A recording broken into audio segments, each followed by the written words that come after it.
Hello tout le monde! Alors aujourd'hui, je vais parler du film Friend Request. Et donc, aujourd'hui, petite vidéo cinéma, comme d'habitude. Je retourne un peu dans mes anciennes habitudes. Je vais vous faire une petite vidéo cinéma. Et aujourd'hui, on va parler de Friend Request, qui est en fait mon film d'horreur préféré. J'avais l'intention de le partager avec vous et je vais le faire aujourd'hui. C'est donc mon film d'horreur préféré qui s'appelle Friend Request, qui raconte, je vais vous pitcher l'histoire tout de suite, je vais vous pitcher l'histoire là maintenant, comme ça, vite fait. Ça raconte l'histoire de Laura Woodson, qui est une étudiante très connectée, qui partage sa vie sur les réseaux sociaux, notamment sur Facebook plus exactement, et qui a 800 amis. Elle partage sa vie sur les réseaux sociaux, notamment sur Facebook. Ça va parler globalement de Facebook. Et donc, avec ses 800 amis, un jour, elle reçoit une invitation Facebook d'une jeune fille qui n'a pas d'amis, qui a un compte Facebook mais qui n'a pas d'amis. Et donc, elle reçoit l'invitation de euh, cette fille qui s'appelle,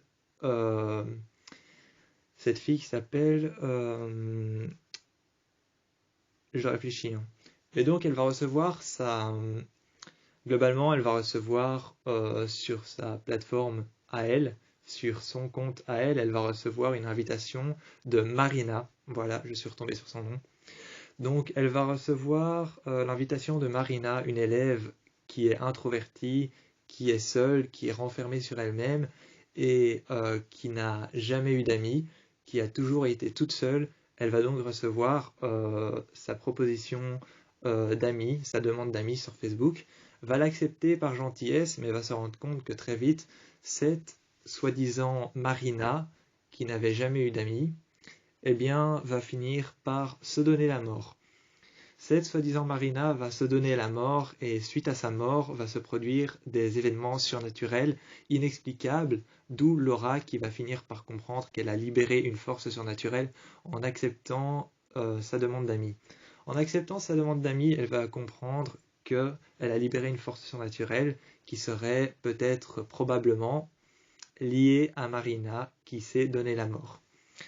Donc ensuite, elle va essayer de régler tout ça, mais elle va voir ses amis disparaître les uns après les autres juste devant elle, et elle va donc comprendre qu'elle a peu de temps avant que cette force surnaturelle ne l'atteigne elle.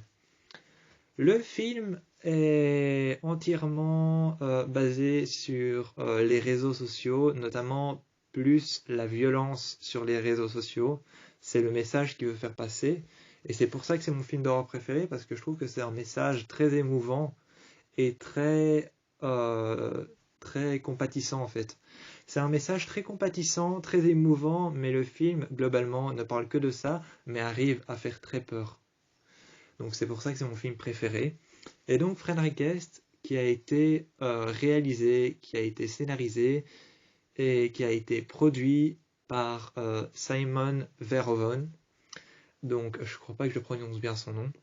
Il a été réalisé, scénarisé et produit par Simon Verhoeven, qui est donc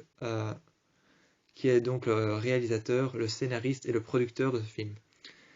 Il est donc le producteur, réalisateur et scénariste. Il a tout fait et il a fait par contre le scénario avec deux autres personnes. Je vais les citer ensuite. Et donc le scénario est adapté. Le scénario a été adapté, a été fait par Matthew Ballen, par Philip Hoch, par Simon Verhoeven. Et donc ça, le scénario a été fait par Simon Verhoeven, qui est donc le réalisateur, le producteur et le scénariste, qui a été accompagné pour faire le scénario de Matthew Ballen, de Philip Koch et voilà, ça c'est la réalisation, le scénario et la production. Donc la production, la réalisation et le scénario, globalement, c'est cette étape-là. Maintenant, on va passer à la deuxième étape qui s'avère être les acteurs et les personnages. Les acteurs et les personnages sont vraiment très soudés les uns aux autres et c'est ça que j'aime bien dans le film.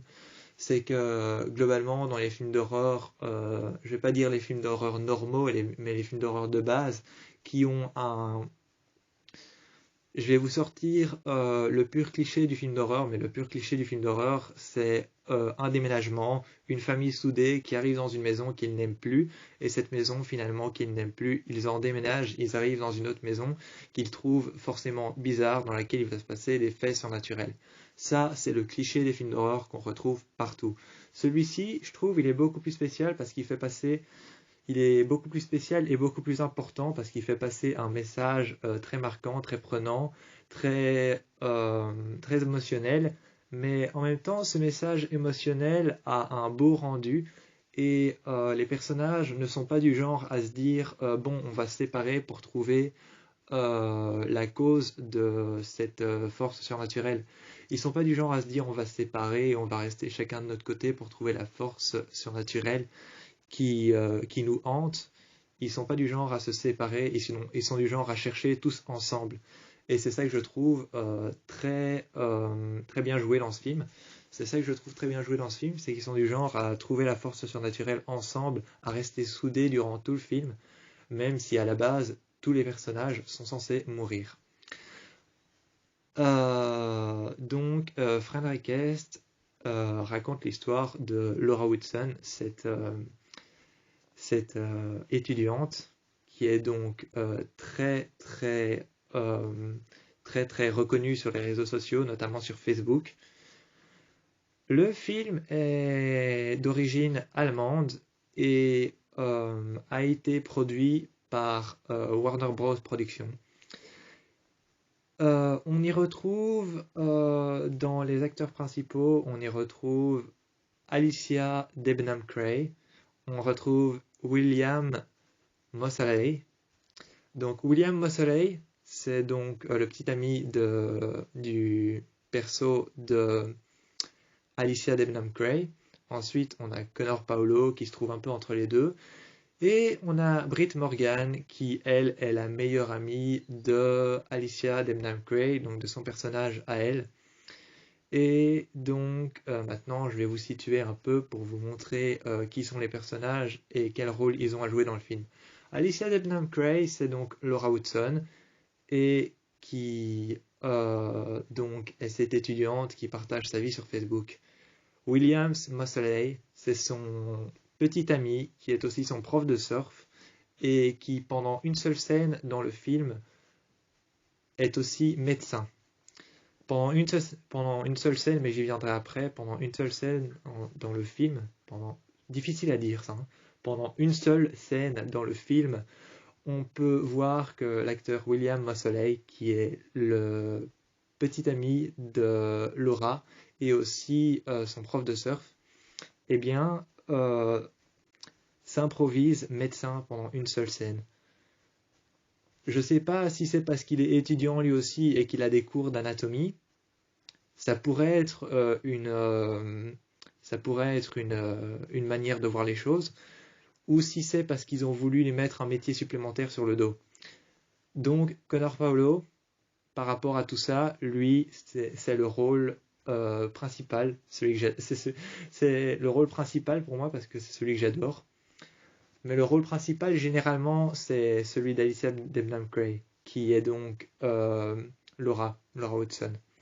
Mais Connor Paolo a aussi un fort impact pour moi parce qu'il joue le rôle d'un hacker qui rentre dans les bases de données des comptes Facebook pour trouver vraiment la source de pourquoi cette acceptation d'invitation sur Facebook a dégénéré et a fini par avoir un aperçu paranormal sur eux. Donc, je trouve qu'il a un fort impact aussi, et il s'avère être le meilleur copain de Laura, mais d'avoir une rivalité envers Tyler, qui est le petit ami de Laura, qui croit que Connor Paolo, dont son personnage, Kobe, qui est donc très ami avec Laura, eh bien, donc son petit ami Tyler, eh bien, pense qu'il il est réellement amoureux d'elle, donc il y a une rivalité entre deux. Et c'est assez bien joué parce que cette rivalité n'est pas trop poussée. Elle est estompée, mais elle n'est pas trop poussée sur le je suis le petit ami, tu dois faire attention à toi, fais attention de pas trop te rapprocher d'elle. C'est vraiment estompé, c'est pas trop poussé et c'est vraiment bien joué. Tu vois que les deux sont peut-être en rivalité, mais ils sont toujours aussi opposés dans le film et ils restent chacun de leur côté. Ça va pas jusqu'à la baston de lycée qu'on peut voir réellement dans les séries teen. Donc voilà. Généralement, le casting se compose comme ça. Le casting s'est composé comme ça. Alicia Debnam Gray pour Laura, William Moseley pour Tyler, son petit copain, et Connor Paolo pour le copain de Laura, qui est donc en opposition et en, en rivalité avec Tyler, qui est son copain. Ensuite, on a Britt Morgan, qui est la grande copine qui est la grande copine de Laura et qui interprète le rôle de... je sais plus comment s'appelle son personnage, mais elle interprète un rôle aussi important qu'elle, car c'est sa grande copine et celle qui va rester à ses côtés durant tout le film. Et donc, euh, eh ben, ensemble, ils vont être persécutés par cette force surnaturelle. Et durant tout le film, ils vont essayer de trouver les impacts, les indices et ce qui peut leur mener également jusqu'à cette fille. Plus concrètement, maintenant qu'on a fait le tour des acteurs et des personnages, plus concrètement, maintenant qu'on a fait le tour, je vais vous parler concrètement du film. Le film, faut l'avouer, pour un film qui parle de réseaux sociaux, est très organique. C'est un film très organique parce que tu vois qu'à travers ce qui s'est passé derrière cette fille, il y a eu des meurtres, il y a eu des disparitions. Donc, il montre vraiment comment ça s'est passé et comment ça s'est produit, quel a été l'événement. Donc, c'est très organique. Il y a des bruitages et des sons. Il y a des bruitages et des sons, des bandes sons qui sont faites à partir de choses organiques. Comme par exemple, il y a un passage dans le film où on voit que deux enfants ont disparu et ils apparaissent soudainement sur le mur de Laura, tout comme sur le mur de cette soi-disant fille qui s'est suicidée. Et ben, ces deux enfants apparaissent sur son mur sous la forme d'une vidéo et tu ne vois que leurs visages qui sont mutilés et qui sont méconnaissables et tu ne vois que leurs visages mutilés et méconnaissables et en fond tu vas entendre quelque chose de très organique qui va être en rapport avec ce qui s'est passé. Donc il y aura un raccord avec ce qui s'est passé et ça va être en rapport avec la musique organique qui se cachera derrière. Pour autant que la musique dans ce film reste très électronique, eh bien ça reste tout autant organique parce que par-dessus cette musique électronique, eh bien on peut entendre des battements de cœur ou encore des voix ou encore des respirations et la musique qui est très électronique, qui rend très très bien, eh bien s'accorde très bien avec les choses organiques qu'il y a par-dessus, qui sont vraiment des respirations, des souffles, ou alors encore des voix, ou même des battements de cœur pour certains. Et ça rend assez bien avec ce côté organique. Et le film, je ne sais pas si je l'ai dit, mais si je ne l'ai pas dit, euh, se déroulait, donc le film s'est déroulé au Cap en Amérique du Sud. Donc, je crois que c'est en Amérique du Sud. Il s'est déroulé au Cap et le film dure 1h30, 1h32. C'est une longévité assez bien pour un film. J'avoue que moi, je suis assez fan de films très très longs. Je suis fan de films très très longs qui ont une durée, qui ont une histoire assez longue à raconter. Donc 1h30 pour moi ça m'a jamais satisfait, mais j'avoue que pour une histoire telle que celle-ci, ça va plutôt bien et ça marche plutôt bien. 1h32, 1h35 ou 1h32, ça se rapproche assez fort de 1h40. Et pour moi, une longévité d'un film assez long que j'aimerais bien regarder, c'est du genre 1h50. Donc vu que ça se rapproche à peu près d'1h40, 1h50, eh bien, le film a quand même de quoi montrer ce dont il veut parler et surtout le message dont il veut parler. Maintenant, je vais passer au film lui-même. Le film est très très très naturel. Ça se voit que le réalisateur, donc Simon Verhoeven, ça se voit que Simon Verhoeven n'a pas utilisé de lumière synthétique. Parce que très souvent, les acteurs ou les actrices, quand ils jouent ou quand elles jouent dans des films et des séries, peuvent se retrouver sous de grands écrans blancs pour pouvoir estomper les lumières ou même pour pouvoir les accentuer, ce qui fait que la lumière est un peu moins naturelle et paraît un peu moins naturelle. Donc ça fait des lumières synthétiques. Ce qu'on appelle des lumières synthétiques, c'est réellement quand on voit les acteurs jouer dans des lumières très blanches et très pures, et comme ça, on sait que c'est une lumière synthétique et que ça a été joué en dessous d'un voile blanc éclairé par un LED qui montre vraiment cette lumière synthétique pour éclairer les acteurs et les actrices. Donc c'est comme ça qu'on sait que la mise en scène est synthétique.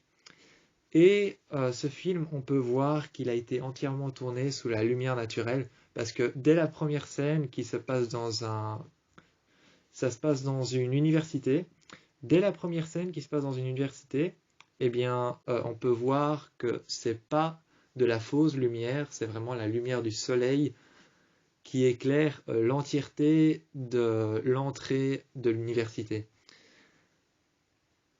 D'ailleurs, il y a beaucoup de choses comme ça dans ce film qui sont très surprenantes, comme par exemple le fait que cette fille qui s'est suicidée, elle est à la fac, elle est à l'université, donc elle est censée avoir plus ou moins 20 ans, 21 ans, ou même voire beaucoup plus.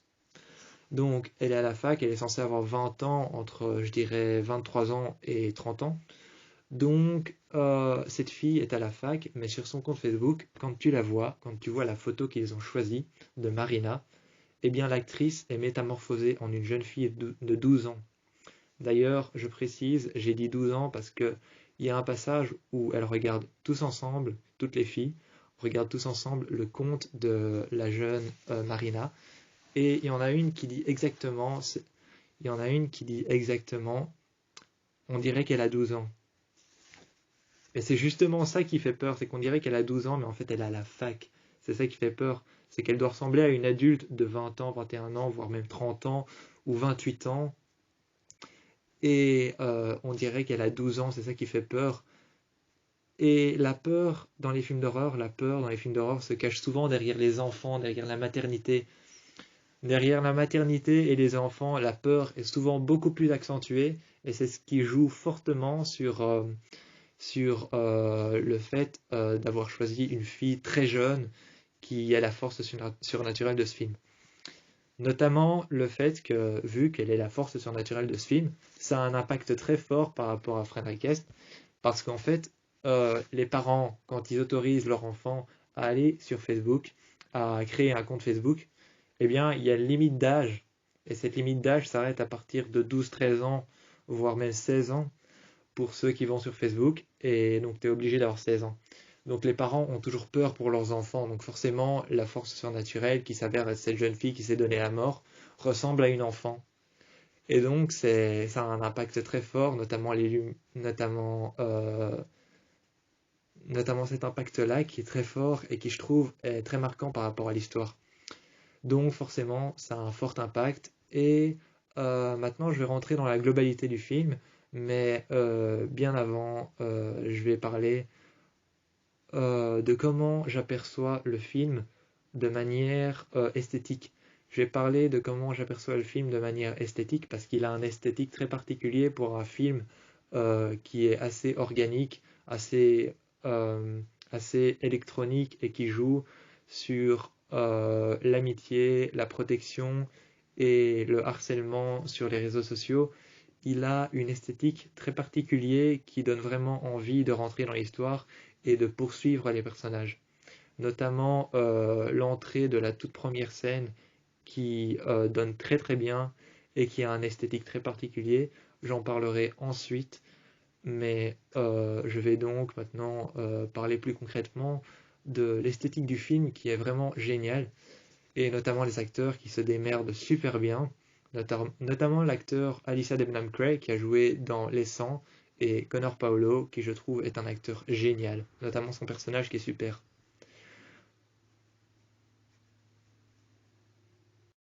Bon, donc comme promis, je vais vous parler de l'esthétique du film qui est assez simple et assez naturelle et vraiment très cool à regarder. J'avoue que pour un film d'horreur, un esthétique pareil, c'est assez chouette parce que ça repose les yeux durant l'histoire. Donc t'es plus facilement saisi. Et donc, un film d'horreur pareil, avec un esthétique pareil, si naturel, t'es beaucoup plus facilement saisi que par un film qui a un esthétique un peu plus synthétique. Et donc, par un film qui a un esthétique beaucoup plus synthétique, celui-ci te saisit beaucoup plus vite parce que tout est beaucoup plus naturel. Et comme tout est beaucoup plus naturel, ça se voit. Ça se voit tout de suite que tout est très naturel parce que il y a un plan large. Il y a un grand plan large qui commence quelques scènes après et qui arrive aussi à la fin et qui commence quelques scènes après au début. Je crois que c'est la 5e ou 6e scène du début du film. Eh bien, il y a un plan large sur tout un réfectoire où on peut les voir en groupe à la même table. Et il y a cette même scène qui se reproduit à la fin avec d'autres étudiants. Et on peut voir durant ces deux scènes, mais notamment la première qui est au début, avec les acteurs principaux et les personnages principaux du film, on peut voir que lorsqu'ils sont à cette table et qu'ils discutent entre eux de ce qui s'est passé et de la raison dont pourquoi il y a eu cet incident, eh bien on peut voir que réellement la lumière n'est pas synthétique ou synthétisée. La lumière n'a pas été synthétisée parce qu'on peut voir que le soleil de l'extérieur se reflète à l'intérieur et que la lumière qui est vraiment blanche par rapport au réfectoire qui lui est entièrement fait de meubles blancs. Donc il y a vraiment cette lumière blanche à l'intérieur du réfectoire qui donne un naturel particulier au film. À l'intérieur de cette scène, on peut voir qu'en fait, les réfrigérateurs dans lesquels se trouvent les repas, les boissons que viennent chercher les élèves pour manger le midi sont éclairés par des LED blancs et renfermés par des portes transparentes qui s'ouvrent et qui se ferment en prenant par la poignée comme ça. Donc des portes assez simples qu'on peut voir dans les magasins. Donc pareil que cela, ces portes qui sont éclairées avec des LED pour pouvoir voir ce qu'il y a à l'intérieur et ce qu'elles proposent comme nourriture, eh bien, sont des portes vitrées, donc la lumière des LED se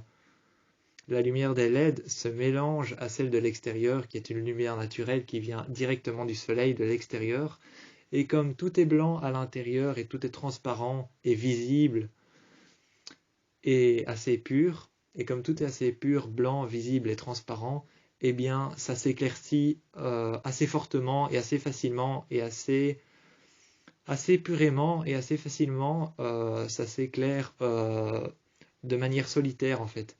Ça s'éclaire de manière solitaire parce que vu que tout est blanc et que tout est transparent par rapport aux vitres et par rapport aux meubles qui sont blancs, le sol qui est blanc, les murs, et surtout les élèves qui sont habillés de manière de diverses couleurs, qui sont toujours assez brutes et euh, assez visibles, assez flashy. Et bien comme les élèves sont habillés de manière assez flashy, assez noire, assez brute, eh bien leurs vêtements ou la couleur de leurs vêtements se mélange très facilement avec l'ambiance très claire de cet endroit qui est très naturel. Et ensuite, on a les endroits plus sombres lorsqu'il y a des jumpscares qui commencent à apparaître. Lorsqu'il y a des jumpscares qui commencent à apparaître, eh bien, les endroits plus sombres, comme par exemple un endroit dans lequel se retrouve euh, Kobe et Laura, eh bien, ils se retrouvent dans une cave et là, on peut voir que la lumière est totalement naturelle parce que quand on est dans une cave, et qu'on allume la caméra de son GSM, on peut voir que la cave va refléter cette image sombre et on ne verra pas forcément ton visage. On peut voir que c'est pareil. On peut voir que c'est pareil parce que la lumière est vraiment très naturelle. Tu ne vois presque pas le visage, des acteurs, tu les vois, mais avec quelques petites lumières qui se reflètent dans le décor qu'il y a autour d'eux. Il y a quelques petites lumières de l'extérieur qui se reflètent dans le décor qu'il y a autour d'eux. Pour vous concrétiser le décor, ils sont dans une maison abandonnée qui a brûlé. Donc il y a quelques trous dans les murs, il y a des murs qui sont effondrés, donc il y a de la lumière qui passe. Et généralement sur leur visage, la lumière est vraiment centrée sur leur visage. Donc on peut voir un reflet de lumière passer sur leur visage. Mais tout autour d'eux, ils sont forcément dans l'ombre, ce qui prouve que la lumière est vraiment très naturelle. Et parfois, avec la lumière de l'extérieur, ça se reflète dans des miroirs brisés qu'il y a tout autour d'eux. Et on peut voir que cette lumière brisée, eh bien, se reflète une nouvelle fois sur leur visage. Alors leur visage devient de moins en moins pur et s'assombrissent de plus en plus, mais avec une couleur qui va d'abord devenir claire et puis qui va passer d'un clair obscur à un clair teinté. Et ce clair teinté va devenir un clair cassé qui, pour finir, va devenir une lumière jaune. Cette lumière jaune va s'assombrir de plus en plus dans cette maison et va finir par devenir noire. Donc on voit que les teintes de couleurs ne sont pas faites synthétiquement, mais sont faites très naturellement. Et ça, c'est vraiment quelque chose qui repose les yeux durant toute la synthèse du film, donc durant toute l'histoire. Durant toute la synthèse du film, donc cette histoire avec cet être surnaturel et cette fille qui s'est tuée, eh bien, ça repose l'œil réellement, et comme ton œil est reposé et adapté à la lumière, bah, tu as plus facilement peur. C'est ça qui est chouette, c'est que ces reflets de lumière et ce jeu de couleurs très clair, très sombre, dans les endroits sombres, il y a des reflets clairs qui éclairent les visages et qui sont centrés sur les personnages, eh bien, ça a un esthétique très particulier qui fait tout aussi peur que les jumpscares, en fait. Ça fait tout aussi peur que les jumpscares parce qu'ils sont dans une ambiance très naturelle, très posée, très simple et très naturelle. Et ce qui se passe autour d'eux est très brut, très brusque et très haletant et très prenant. Donc ça a une ambiance assez simple et assez chouette comme film. Et donc c'est vraiment cool parce que tout est joué comme ça. Il y a aussi un passage où un des personnages se retrouve dans un ascenseur. Et donc il se retrouve dans un ascenseur et l'ascenseur en fait est éclairé entièrement de lumière un peu jaunâtre, un peu blanche, un peu jaunâtre. Mais l'intérieur de l'ascenseur est donc en métal plaqué, ce qui fait que la lumière jaunâtre se reflète de partout et que tu as l'impression qu'il est dans une pièce avec des lumières un peu sobres, assez claires, sobres et assez jaunâtres, mais pas très vives. Et donc le jaune de cette lumière va se refléter dans l'intérieur de l'obscur, donc dans l'obscur de cette pièce qui est vraiment dans le noir, et bien cette lumière jaunâtre va se refléter sur le visage du personnage et donc va se centrer sur son visage, sur lui, et donc on va pouvoir le voir paniquer autour de cette lumière jaunâtre qui est donc filmée par la caméra, mais on va pouvoir voir que les vêtements qu'il porte, qui sont en fait verts, vont avoir un impact aussi avec cette lumière jaune qui va finalement transformer la lumière jaune en une lumière bleue. Et pareil pour un moment où Kobe se retrouve une nouvelle fois avec Laura dans sa chambre. Et la chambre de Kobe est en fait entièrement sombre. Et lui aussi, il est habillé avec des vêtements gris, des vêtements verts foncés. Et sa chambre est entièrement sombre, mais la lumière de l'extérieur est entièrement claire et entièrement jaunâtre et un peu vive comme ça. Et cette lumière qui rentre à l'intérieur va finalement éclairer son t-shirt qui est sombre, qui est vert, et va transformer la lumière jaune en une lumière un peu plus verte et un peu plus foncée. Et cette lumière foncée à l'extérieur va finalement se transformer en une lumière très claire lorsqu'ils sortent de la chambre. Et cette lumière très claire va donc finalement transformer. Il y a tout un jeu de couleurs comme ça qui tourne autour des vêtements aussi. Donc les vêtements qui sont portés sont toujours très sombres, très foncés, très noirs, très verts et jamais très clairs en fait.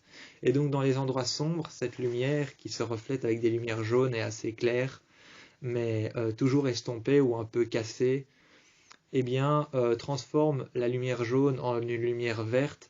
Et cette lumière qui parfois est verte et estompée et très sombre, eh bien il va y avoir des reflets de lumière qui sont jaunes, centrés sur les visages et qui transforment la lumière jaune en une lumière verte.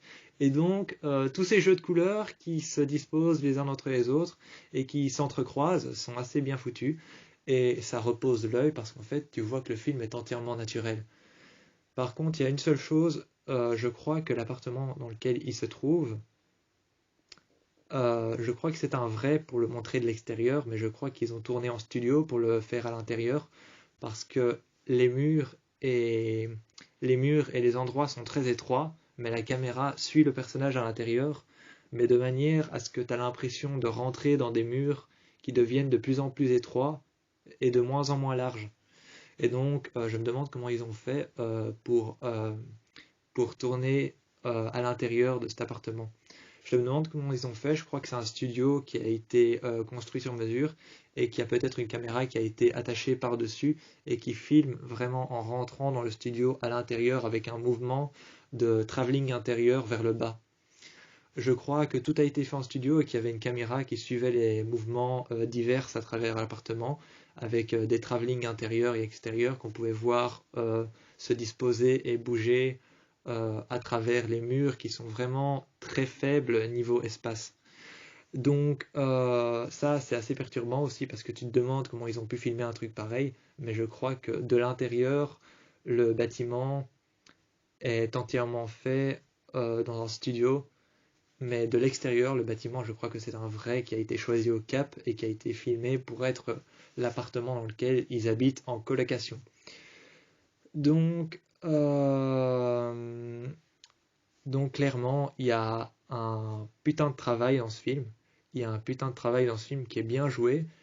Et les acteurs, notamment, je l'ai dit, hein, les acteurs, Alicia Debnam-Cray, William Moseley, Connor Paolo et Britt Morgan se démerdent super bien.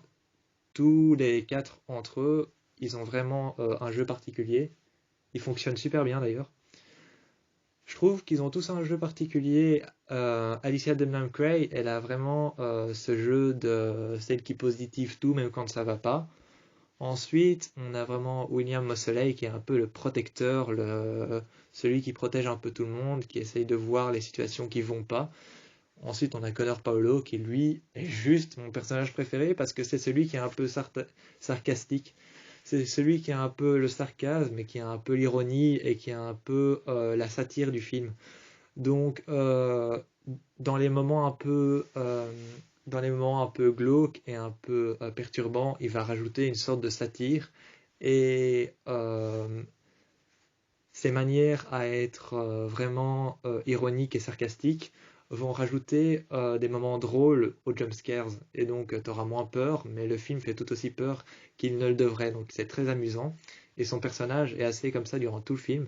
Ensuite, tu as Britt Morgan qui son personnage à elle est vraiment celle qui est très joviale, celle qui est très festive et qui pourtant a du caractère lorsque les choses vont mal. Et donc, je reviens sur Connor Paolo, donc sur Kobe, qui lui, vraiment, en fait, il y a un jumpscare, un moment dans un tunnel, dans une usine abandonnée, où il poignarde avec un bout de miroir Tyler, le petit copain de Laura. Et il le poignarde dans la jugulaire. Et donc il le poignarde dans la jugulaire, un petit indice. Et donc il le poignarde à travers le cou. Et tu vois vraiment que le cadavre tombe et que le sang coule. Et lui, il retire vraiment le bout de miroir qui lui a servi de poignard. Et il fait juste salut. Donc, il le poignarde, t'as vraiment le sang qui coule, t'as Laura qui est effrayée, qui part en courant, et lui qui fait tomber le poignard et qui laisse tomber le cadavre, qui le pousse par terre. Il la regarde avec un regard mesquin et narquois. Et avec toute l'ironie possible, avec tout le sarcasme possible, il va dire salut. Et ça a un côté effrayant, mais ça a un côté très humoristique qui rend très bien avec le personnage, qui pour autant est très effrayant et qui a aussi du caractère lorsque les choses vont très mal. Et qui est d'ailleurs le seul à avoir compris qu'ils vont tous crever pour elle. D'ailleurs, c'est clairement ce qu'il dit à la fin du film, dans les dernières minutes. Dans les 10 dernières minutes, il dit exactement, il faut pas que tu t'en fasses parce que quoi qu'on fasse, on va tous crever pour elle. Donc c'est le seul à avoir compris ça, alors que les autres personnages n'avaient pas compris qu'ils allaient tous compris, ils n'avaient pas compris qu'ils allaient tous mourir pour elle et qu'ils cherchaient encore un moyen d'arrêter tout. Alors que Kobe était le seul à avoir compris qu'ils allaient tous crever pour Laura. Et je trouve que ça rend son personnage très attirant, très sympa à suivre. Et notamment aussi Britt Morgan, qui est un personnage très sympa à suivre parce qu'elle est souvent seule, mais elle a du caractère quand elle est avec ses amis et que les choses vont mal et qu'il faut régler la situation. Donc, par rapport à ça, je vous encourage fortement à aller voir Friend Request, un film de Simon Verhoeven. Donc, un film de Simon Verhoeven réalisé, scénarisé et produit par lui-même. Je vous encourage à aller le voir car les films allemands, ça j'ai remarqué que les films allemands étaient souvent les meilleurs. Les films allemands, les films japonais et les films américains sont souvent les meilleurs. Donc je vous encourage à aller voir Friend Request, qui est un super film d'horreur et qui a une bonne morale et qui a un bon message à faire passer et qui vraiment est un film détente mais très horrifique. C'est un film détente et très horrifique. Ils l'ont d'ailleurs considéré comme le prochain Dark Web, le prochain Poltergeist et le prochain Unfriend. Donc il a été comparé à Unfriend, à Poltergeist et à Dark Web. Il a été considéré comme le renouveau de ces trois films d'horreur-là, Unfriend, Dark Web et Poltergeist. Il a été considéré comme le nouveau Unfriend, le nouveau Dark Web et le nouveau Poltergeist. Il a été considéré comme un mélange de ces trois films-là, et il en est que le message est vrai. Je trouve qu'il a vraiment un impact dessus. Et il a aussi, mais ça je trouve que c'est un peu moins vrai, il a aussi été comparé au film Le Cercle. Mais je trouve que c'est un peu moins vrai car Le Cercle a une tendance à être un peu plus calme et un peu plus culte. Et celui-ci a juste un peu plus de renouveau. Notamment le film Le Cercle qui est beaucoup plus culte que Unfriend, et que Poltergeist, que Dark Web et que Friend Request. Donc Friend Request, il est beaucoup plus associé au film d'horreur de maintenant. En fait, il est beaucoup plus associé au film d'horreur de maintenant, beaucoup plus renouvelé. Et Le Cercle, il est un peu plus culte et un peu plus simpliste et a vraiment cette ancienneté en lui. Mais je vous encourage fortement à aller voir Friend Request. Je vous encourage fortement à aller voir. C'est un très bon film d'horreur. Je ne vous ralentis pas, je n'en dis pas plus, sinon je vais m'étaler pendant trop longtemps. Je vous dis ciao pour une prochaine vidéo et je vous encourage à aller voir Friend Request, qui est un super film d'horreur.